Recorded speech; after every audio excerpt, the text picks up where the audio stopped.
Miracle de Dieu. Je sortais d'un grave problème que ici le papa connaît. J'avais un très grave problème à la maison, dans le foyer, tout ça, c'était compliqué. Et je ne croyais quasiment en rien. J'étais allée rendre visite à ma belle-sœur à la démocratie. Devant elle, comme Dieu lui fait ces choses, il y a toujours des témoins autour qui fassent en sorte que si toi tu n'arrives pas à témoigner de sa grâce, eux ils sont là pour témoigner que Jésus existe, que Dieu est vivant. Il m'avait appelé, j'étais en larmes, je marchais même.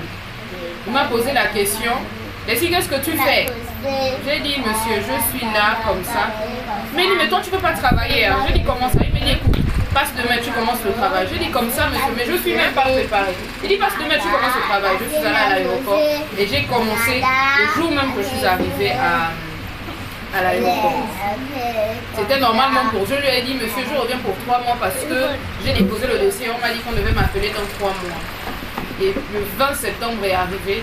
Je dis, bon, voilà que mon temps arrive à échéance. Je m'en vais. Le mariage de mes beaux-parents, c'était le lendemain. Et je voyageais dans une semaine. Donc, tout ça, j'avais déjà exposé avant de re-signer, avant de conclure un accord avec mon patron. Il m'a dit, il n'y a pas de problème, tu vas partir. Mais comme Dieu est Dieu, sa volonté n'est pas forcément la nôtre. Je suis partie en voyage, je suis revenue depuis le 6 octobre. Je suis à la maison, je vends mes articles, tout doux. Samedi c'était hier, non, vendredi, si je ne me trompe pas, vendredi, il m'appelle de la même manière que toujours. Leslie, j'étais au bureau et on m'a dit que normalement tu as un contrat à signer. Je n'ai pas compris tout de suite. J'ai dit, mais monsieur, comment ça j'ai un contrat à signer? Il me dit, non, mais on m'a dit que tu as un contrat à signer.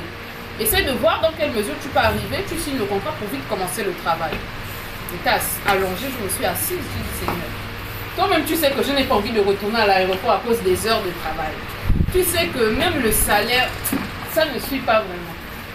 Comme ça, je parlais pendant qu'il parlait au téléphone. J'ai dit, monsieur, écoutez, il dit non, on m'a fait part de toutes tes conditions.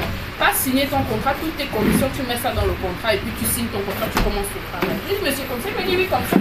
Tu sais que l'entreprise est en train de grandir et je ne peux pas te laisser partir parce que tu es quelqu'un qui connaît son travail. Et il a rapproché.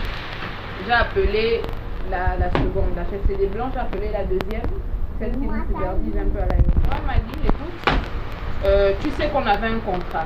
Je connais un peu toutes tes conditions. Il faut passer, tu ne vas travailler que le matin. Ça, c'est accordé.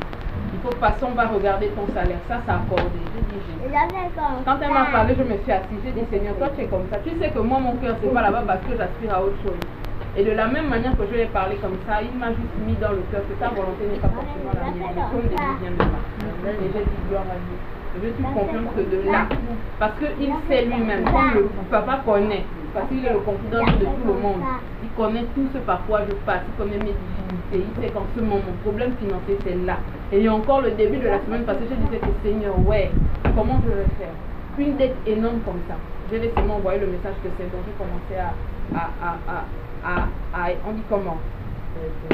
À étancher ma dette.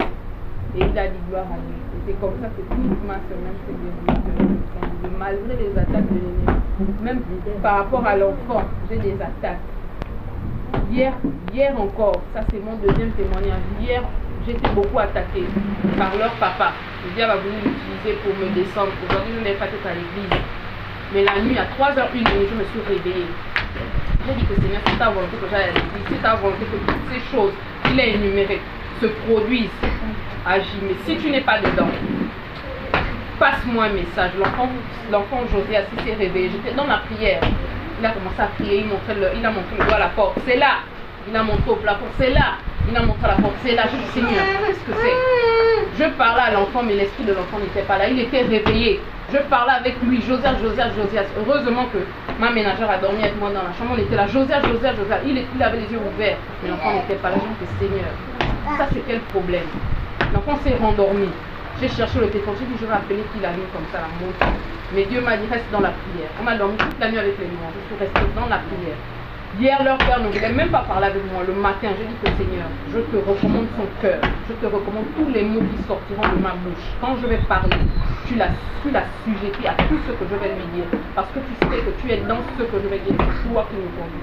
Je lui ai parlé le matin. La seule chose qui m'a répondu, si tu penses que c'est ce qu'on doit faire, je te suis. Je dis gloire à Dieu. Seigneur, tu as déjà tout fait. Amen. Amen. Donc c'est pour ça que je voulais rendre grâce à Dieu. Acclamons le Seigneur.